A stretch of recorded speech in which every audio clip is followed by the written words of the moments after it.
Semua orang itu mengharapkan untung, ya, semua yang baik, pokoknya usahanya baik, rumah tangganya baik, semuanya beruntung, beruntung, beruntung. Yang berbahaya adalah kita boleh mengharapkan yang baik, saudara, tetapi konotasi dari yang baik itu tidak selalu yang menurut kita baik itu di mata Tuhan juga baik, ya. Tidak selalu juga yang malang bagi kita bisa jadi itu yang terbaik di mata Tuhan. Amin. Jadi kita harus mengubah cara berpikir kita dulu, baru kita bisa berdoa minta keberuntungan. Takutnya orang Kristen itu kalau sudah punya pemahaman yang salah tentang keberuntungan, ketika dia menghadapi sesuatu yang tidak enak, makanya dia bilang, "Hi, kenapa Tuhan melakukan ini sama saya?" Saya mau kasih saudara cerita, ya. Alkisah ini ada satu cerita, saya tidak tahu ini kisah nyata atau tidak, tetapi bagus intinya. Satu kali ada seorang petani, dia tinggal di hutan dengan anaknya. Dia punya cuma 1 ekor kuda.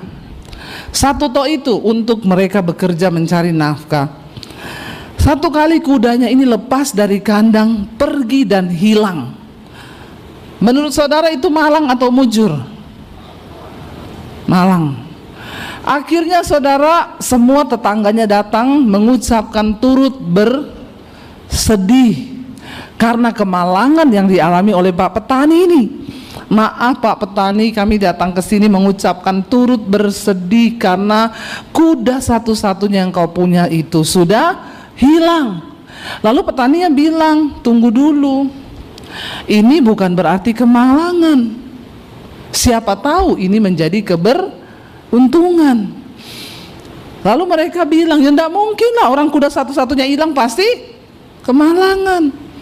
Seminggu kemudian kuda itu balik kembali mengajak 100 kuda liar yang tidak bertuan masuk semua ke dalam kandang. Tetangganya lihat, "Ih, untung atau malang?" Untung tak? Ya, lalu mereka datang ke petani itu, "Aduh Pak Petani, ternyata kudamu hilang itu keberuntungan ya, karena dia ajak 100 kuda liar lainnya." Petaninya jawab, "Belum tentu. Apa yang di pandangan kita baik belum tentu itu memang baik, ya, karena ini tidak tahu keberuntungan atau kemalangan." Besoknya anaknya melatih kuda-kuda liar itu. Waktu dia melatih, kudanya ngamuk karena liar, anaknya jatuh dan kakinya patah. Malang atau untung? Saya membuat saudara bingung. Kelihatannya itu malang. Lalu penduduk desa datang lagi, "Pak Petani, kita turut bersimpati ya. Aduh, ternyata kuda itu membawa kemalangan, anakmu patah kaki." Petaninya jawab, "Belum tentu ini kemalangan. Bisa jadi ini keberuntungan." Tiba-tiba ada kabar bahwa negeri itu terjadi peperangan. Sebagian pemuda harus dikirim ke tempat di mana terjadi pertempuran. Anak muda semua diambil, orang tuanya sedih, "Aduh, anakku pergi nanti kalau mati." Pemuda ini tidak diambil karena dia lagi untung atau malang. Jadi saudara maunya yang untung atau yang malang? Di hidup ini kita tuh tidak bisa milih, ya. Kemalangan dan keuntungan itu kadang hadir bersamaan. Tapi satu hal yang harus kita percaya, bahwa Tuhan itu turut bekerja mendatangkan kebaikan. Makanya di Imlek ini jangan hanya berdoa minta untung terus. Jika kita bersama dengan Tuhan, sesuatu yang terlihat itu sebagai kemalangan bisa dipakai Tuhan menjadi sesuatu yang mendatangkan kebaikan di hidup kita. Mari kita punya paradigma yang benar, ya. Coba kita lihat Filipi pasal yang ketiga ayat yang ke-7, saudara. Apa yang ditulis oleh Rasul Paulus, saudara, tentang, ya, keuntungan. Filipi 3 ayat yang ke-7, firman Tuhan berkata, baca bersama 1, 2, 3. Tetapi apa yang dahulu merupakan keuntungan bagiku, sekarang ku anggap rugi karena Kristus. Sebelum Rasul Paulus mengenal Kristus, ada banyak prinsip, ada banyak hal yang menurut dia itu adalah keuntungan. Tapi ketika dia mengenal Kristus, mengenal kebenaran, ternyata dia baru menyadari itu ternyata bukan keuntungan, tapi itu ternyata rugi. Ya, dulu dia mengikuti dunia, dia melakukan banyak hal, tapi sekarang dia dibukakan kebenaran. Dulu bagi Rasul Paulus membunuh orang itu keuntungan. Ya, tetapi setelah dia mengenal kebenaran, dia tahu ternyata itu adalah salah. Saudara, kita jangan terjebak dengan hal-hal yang kelihatannya indah, kelihatannya enak bagi daging kita, karena belum tentu itu yang terbaik bagi hidup kita. Pemazmur berkata, aku menderita itu baik bagiku, supaya aku belajar ketetapan Tuhan. Satu kali anak saya tanya sama saya gini, Mam, kita nanti kalau pilih jodoh mau nikah sama orang miskin berarti boleh dong? Ada yang mau menikah sama orang miskin sini? Yang wanita-wanita angkat tangan. Mau menikah sama pria nggak punya apa-apa? Nggak ada. Berarti semua mencari orang kaya. Emang di sini banyak orang kaya? Ibu-ibu, kalau saudara ditanya sama anak begitu, kira-kira saudara mau ngomong, oh iya enggak apa-apa nikah sama orang miskin begitu? Ibu-ibu mau anaknya nikah sama orang miskin atau orang kaya? Ada orang nggak di sini? Saya ini sudah 5 kali khotbah loh ini. Saya masih ngomong, saudara belum khotbah suruh ngomong, jawab aja enggak mau loh. Tolong agak responsif ya, supaya saya ini semangat juga ya. Ibu-ibu kalau suruh pilih anaknya nikah sama orang miskin atau kaya, pilih mana? Mata duitan. Kaya, semuanya kaya. Saya jawab sama anak saya gini, aduh ini butuh hikmat ini untuk menjawab ya. Saya bilang ya, dia langsung sambung ini, buktinya dulu mami nikah sama papi, papi miskin tidak ada apa-apa. Saya bilang gini, mami sama papi mulai dari nol dulu memang nggak punya apa-apa. Ya karena kita kalau ke pom bensin ya suka dibilang mulai dari nol ya pak. Ya kita mulai dari nol saudara. Saya nggak punya apa-apa, ya suami nggak punya apa-apa. Yang naksir saya orang kaya banyak loh. Nggak percaya, masalah buat lo. Ya, saya bilang sama anak saya, yo lo yang naksir mami orang kaya ada.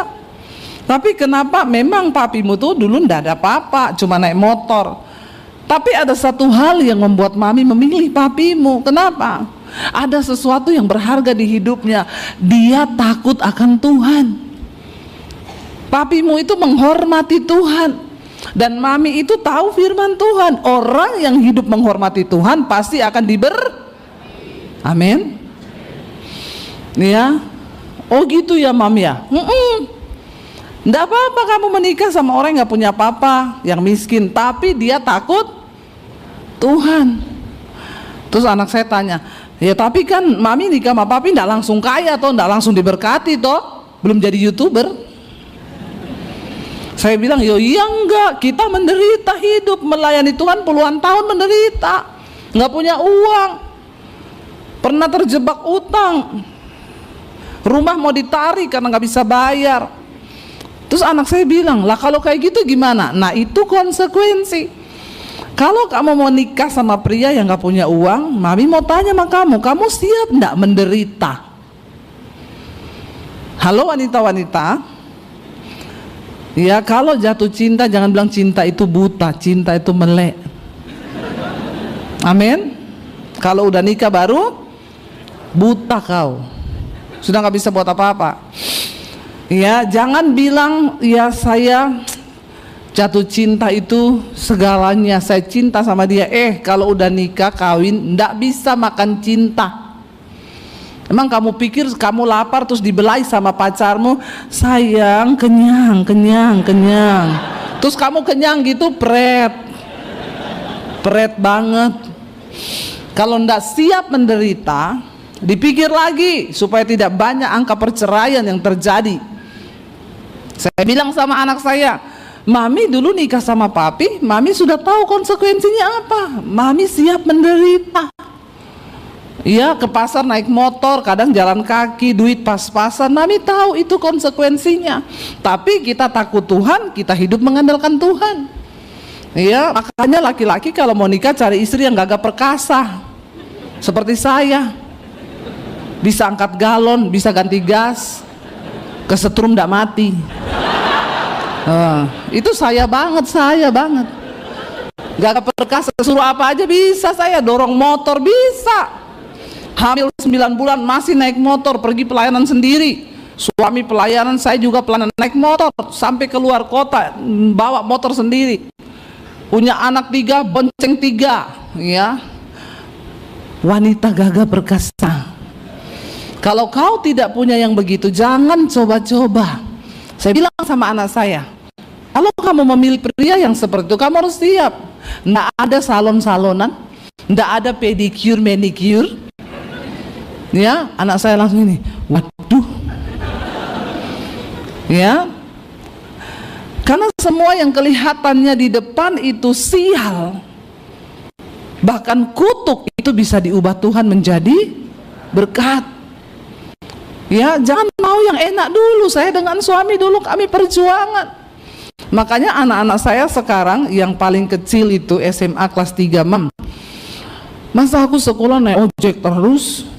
Nggak apa-apa sampai selesai, karena kakakmu 2 juga dulu begitu. Mereka sampai selesai sekolah SMA itu naik ojek. Nanti kalau sudah selesai kamu kuliah baru kamu bisa bawa mobil. Tapi panas, hujan loh, aku tiap hari hujan gini. Dinikmati prosesnya. Teman-temanku semua diantar pakai mobil, aku gini. Nggak apa-apa. Tapi masa itu aturannya Debbie Basir? Kalau kau masih mau jadi anak saya, ikuti aturan saya. Ya, enggak boleh.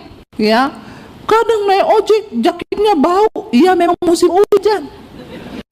Jadi mungkin ya kena air jaketnya ojek seharian, enggak apa-apa. Syukuri.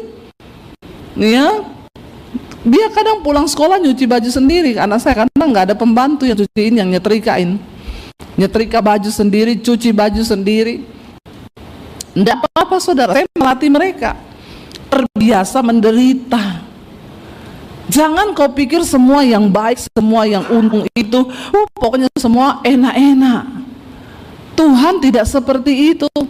Makanya Alkitab berkata Tuhan itu menghajar, mendidik orang yang dianggapnya anak, yang dikasihinya, supaya kita tidak jadi anak-anak gampangan.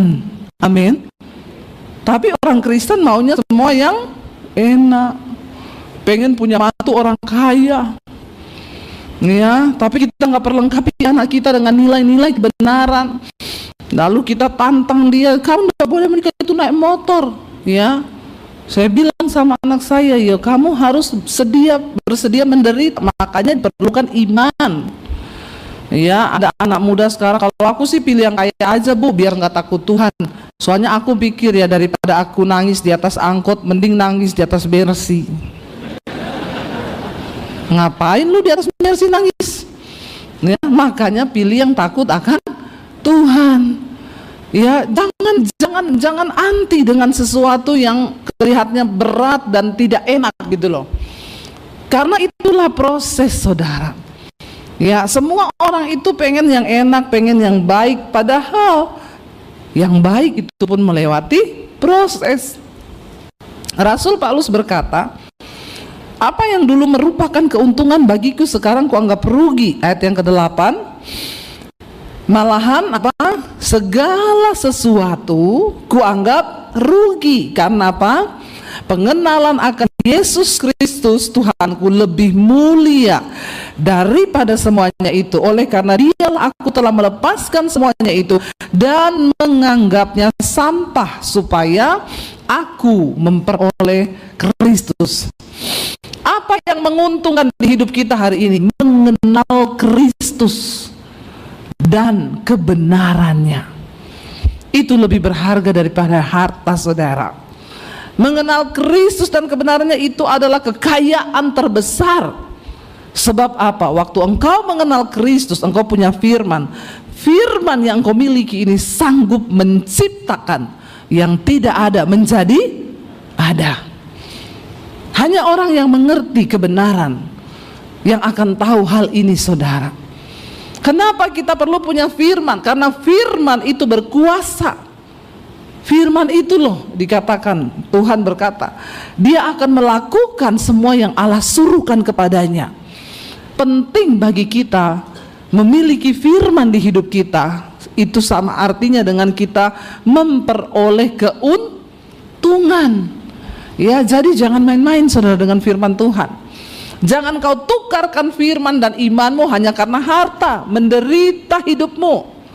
Tapi banyak orang karena dia tersesat, dia berpikir, menderita apa? Aku senang kok punya banyak uang walaupun aku menyangkal Yesus. Aku senang kok hidup punya harta, ya walaupun aku tuh tidak bertobat. Makanya banyak memilih jadi ani-ani, ya perempuan, cuma karena pengen dapat uang, menyerahkan diri jadi peliharaan. Mirip kucing sama anjing dipelihara. Orang kita ini berharga di mata Tuhan. Jangan pernah pertaruhkan hidupmu itu hanya untuk sesuatu yang salah, karena salah mengerti tentang keuntungan itu apa. Lalu dikatakan di ayat 9, Rasul Paulus bilang, dan aku ingin berada di dalam Kristus bukan dengan kebenaranku sendiri, melainkan karena mentaati hukum Taurat, melainkan dengan kebenaran karena kepercayaan kepada Kristus, yaitu kebenaran yang Allah anugerahkan berdasarkan kepercayaan. Jangan pernah, saudara, kita ini berada dalam Kristus dengan kebenaran kita sendiri. Kita semua perlu Tuhan di dalam hidup ini. Kita semua perlu berakar di dalam Tuhan supaya kita ini sungguh-sungguh mengenal Kristus itu dalam hidup kita. Ya, jadi jangan sampai konsep kita tentang beruntung, berhasil itu salah. Sekalipun yang buruk Tuhan izinkan terjadi, tapi ketika kita sungguh-sungguh berpegang pada ketetapan Tuhan, maka itulah yang terbaik. Saya ingat dulu saya di Solo pernah melayani, saudara, ada orang, dia tuh ya main gitarnya tuh pinter. Lalu saya dan suami mau coba deketi untuk bawa dia ke gereja. Tapi teman-teman itu pada bilang, nggak mungkin lah kamu bisa bawa dia ke gereja. Dia itu sudah kepahitan sama orang gereja. Jadi tidak mungkin dia mau melayani di gereja. Akhirnya kami dekati dia, saudara. Ketika kami mendekati dia, benar dia bilang, enggak lah, enggak gereja-gerejaan. Ya, kenapa? Orang di gereja semua munafik.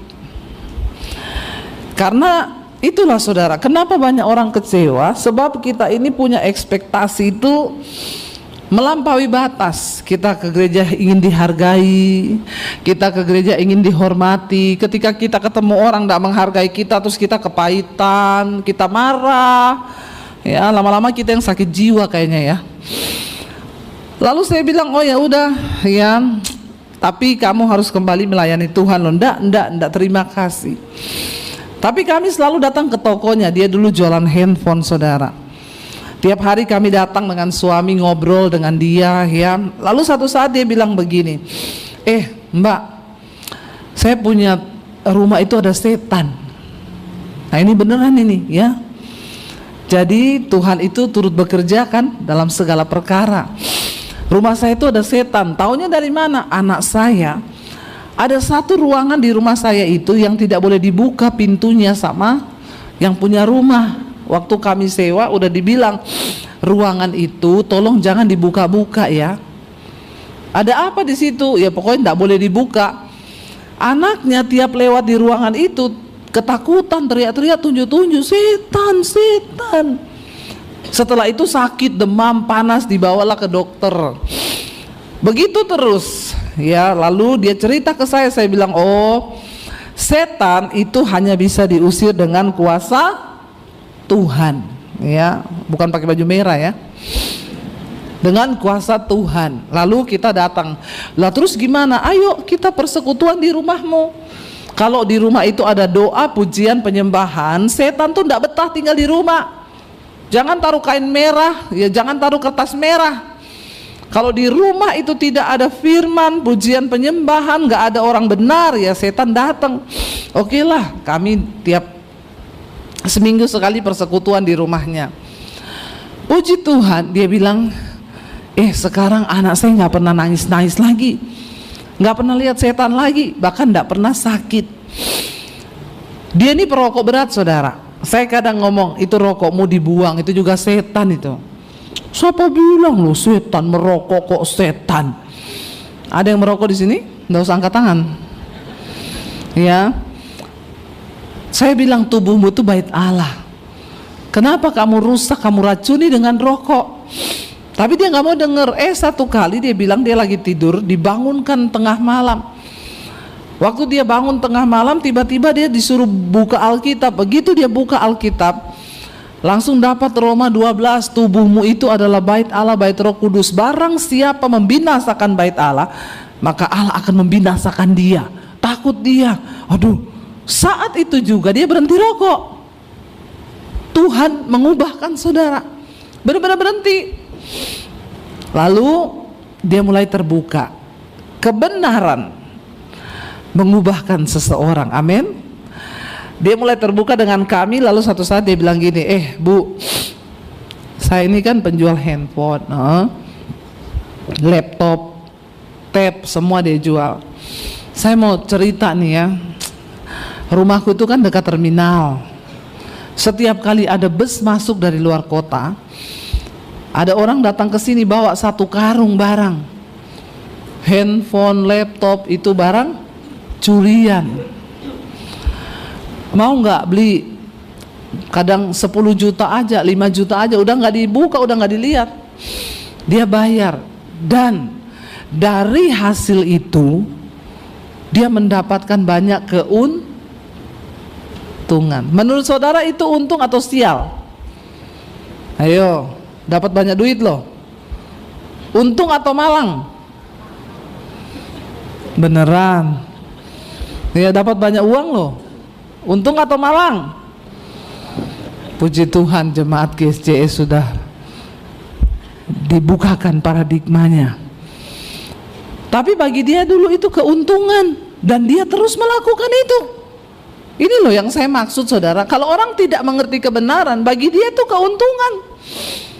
Orang jual diri jadi peliharaannya om-om, dia pikir itu keuntungan. Dia naik mobil mewah, bangga dia, saudara. Lalu satu saat dia cerita sama kami, saya bilang, makanya memang dia kelihatannya dapat untung besar, tapi uangnya nggak pernah kekumpul. Kalau nggak anaknya sakit, mobilnya rusak, nanti dia sakit, istrinya sakit, berkatnya itu bocor terus kemana-mana. Saudara, kalau engkau mau melihat Tuhan pelihara keuanganmu, jangan lupa menabur. Nggak ada yang amin. Angpau itu, kenapa ada angpau? Kita diajar menabur. Karena berkat yang kita terima itu tidak semua milik kita. Di situ ada milik Tuhan, ada milik orang lain. Kalau engkau mau melihat Tuhan pelihara engkau dalam hal keuangan, maka engkau harus menabur. Ya, dia tidak, saudara, makanya bocor terus karena dia dapat itu memang bukan hasil yang dari Tuhan, barang curian. Kelihatannya dapat banyak uang. Sejak hari itu kami ngobrol, saya bilang jangan, itu membawa kutuk. Sejak hari itu dia tidak mau terima lagi barang begituan. Dia bilang memang seret hidupnya, tidak seperti dulu uangnya. Tapi anaknya nggak sakit-sakitan, dia juga nggak sakit-sakitan. Barang-barangnya di rumah jarang rusak. Saudara, bener loh, perhatikan ini. Ya, orang pelit itu nanti barangnya sering rusak. Kalau nggak mobil, nggak ini, dia sakit, berobat ke dokter, bocor terus, banyak belalang pelahap. Hati-hati loh. Malah di tengah kondisi keuangan yang dia bilang seret, justru saat itu dia bisa beli rumah loh. Dulu dia dapat untung dari hasil betul, tidak pernah bisa beli rumah. Tapi ketika Tuhan ubah paradigmanya bahwa ternyata beruntung itu bukanlah soal dapat uang yang banyak, tapi sikap hati yang hidup berkenan kepada Tuhan, hidup sungguh-sungguh kepada Tuhan, dan hidupnya berubah, saudara. Ya, dari situ dia bilang, oh ternyata begitu. Akhirnya dia melayani Tuhan, dia kembali ke gereja, bahkan sampai hari ini dia setia melayani Tuhan. Tepuk tangan buat Tuhan Yesus. Saudara, itu yang saya maksud, bahwa jangan hanya berpikir, oh untung itu dapat uang banyak. Sebaliknya jangan juga berpikir malang itu, wah serot hidupnya menderita, itu malang. Tuhan sanggup mengubah kutuk menjadi berkat, yang malang bisa diubah jadi kebaikan. Saya ketika ikut Yesus pun, ya rasanya kemalangan demi kemalangan yang saya alami itu di mata orang dunia. Tapi saya tahu benar Tuhan sedang membentuk hidupku. Tuhan sedang mengasah. Saya sama suami sering ngomong, iya ya, kalau Tuhan tidak membentuk kita, ya mungkin hari ini kita tidak akan melihat berkat Tuhan seperti hari ini. Sebaliknya suami saya bilang, kalau kita dikasih berkat seperti sekarang ini, itu 10 tahun lalu, ya mungkin sekarang saya udah nggak khotbah, saudara. Ya, kalau dari 10 tahun lalu saya jadi YouTuber, ya mungkin saya diundang ke sini udah nggak mau saya. Kenapa? Saya udah punya uang, dari YouTube aja saya sudah diberkati. Tapi karena kami diproses Tuhan, sehingga karakter itu dibentuk. Makanya proses itu penting, ya. Jangan menganggap yang pahit itu penderitaan, wah karena Tuhan itu mencintai proses. Tapi manusia memang semua tidak ada yang mau diproses. Mungkin hari ini engkau sedang diproses dengan mertuamu, engkau sedang diproses dengan suamimu. Ya, Alkitab berkata, berbahagialah orang yang bertahan di dalam pencobaan. Karena apabila dia sudah tahan uji, dia akan memperoleh mahkota kehidupan yang dijanjikan kepada barang siapa yang mengasihi Tuhan sungguh-sungguh. Jalani prosesmu, saudara. Jangan buru-buru mau keluar dari proses itu. Bilang, Tuhan, apa maksudmu di balik semua ini? Roma 12, kita baca Roma 8 ayat 28, maaf. Roma 8 ayat 28, saudara. Apa kata firman Tuhan? Kita lihat di sana. Ini ayat hafalan kita semua.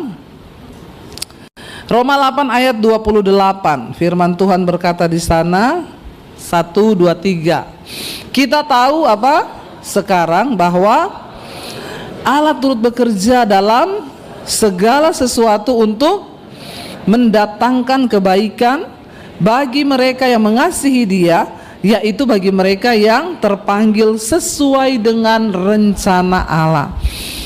Kita tahu kapan, saudara? Sekarang. Saudara harus tahu sekarang. Catat baik-baik ayat ini. Makanya saya kasih tahu kapan? Sekarang. Bilang kanan kirimu, kamu harus tahu sekarang loh. Ya, supaya jangan nanti ketika pencobaan datang saudara tanya lagi, kenapa Tuhan? Kenapa Tuhan? Kenapa Tuhan? Ya, saya capek layani orang Kristen yang terus bertanya kenapa. Ketika ada proses, jalani, percaya bahwa Tuhan itu turut bekerja dalam segala sesuatu untuk mendatangkan kebaikan bagi mereka yang mengasihi Dia, yaitu bagi mereka yang terpanggil sesuai dengan rencana Allah. Jadi saudara, tidak ada hal yang buruk yang tidak bisa Tuhan ubahkan. Kalau hari ini kita mau katakan sama Tuhan, aku percaya Tuhan, Engkau sanggup mengubahkan bahkan yang buruk sekalipun. Tuhan sanggup bekerja melampaui apa yang dapat kita pikirkan. Amin. Hari ini kalau ada yang bilang sial banget hidup lu, malang banget nasib lu, saudara, harapkan Tuhan. Tahun-tahun ke depan kita akan menghadapi masa-masa kesukaran. Tapi orang yang hidup mengandalkan Tuhan, yang menghormati Tuhan, mereka akan melihat tangan Tuhan bekerja atas hidup mereka. Tidak ada yang lain. Saya memohon kepada saudara, ayo kita jadi orang yang menghormati Tuhan. Kita harus persiapkan diri. Kemarin 29 Januari pemasangan chip ke otak manusia sudah terjadi. Ya, Elon Musk sudah mempraktekkan dari Tesla, ya.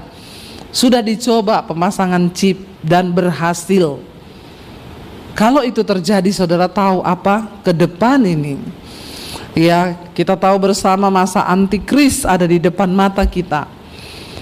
Dan chip itu sangat didukung oleh WHO karena sangat berguna untuk kesehatan. Orang yang pasang chip, sakit apa-apa langsung terdeteksi. Nggak usah itu, saudara. Teman saya dari Amerika dipasang chip di sininya. Lagi makan, tiba-tiba handphonenya bunyi, tirit tirit. Apa pak? Aduh, gula saya naik. Langsung berhenti makan. Ada aplikasinya dari chip. Dia minum jus yang manis, langsung tirit tirit, gula naik. Kalau kita kan bunyi tirit, jatuh tempo. Ya. Itu saudara, gula naik. Saya bilang, kok bisa pak? Bu, ini chip ini nyambung ke aplikasi. Saya bilang, makanya bener ya, ke depan itu memang semua manusia akan dipasang chip. Saya dengar berita kemarin, saudara, ya, ini dari luar negeri beritanya. Bulan Mei nanti akan diumumkan akan ada pandemi yang baru seperti yang COVID kemarin. Saya cuma dengar nih berita ya. Apakah bisa terjadi? Ya bisa, karena sekarang itu virus itu sudah dibuat sama manusia. Sekarang ini perangnya bukan lagi perang senjata, tapi perang virus. Jadi beberapa orang nih mendengar itu udah mulai takut lagi. Aduh ya, masa pandemi lagi. Tapi akhir zaman Yesus sudah berkata kan, nggak usah takut, akan datang penyakit-penyakit yang aneh-aneh. Ya, bahkan berita-berita yang menakutkan akan kita dengar. Ya, pada akhirnya kita harus meneguhkan iman percaya kita kepada Tuhan bahwa mati hidup itu di tangan Tuhan. Kalau sudah waktunya mati, ya mati. Kita persenjatai diri kita dengan iman yang teguh kepada Tuhan. Ya, enggak usah takut apapun berita hari-hari ini. Di luar negeri itu baru booming berita-berita itu. Ya, tapi mari kita sungguh-sungguh saudara hari-hari ini nikmati hidup kita bersama Tuhan dalam proses apapun, jalani saja.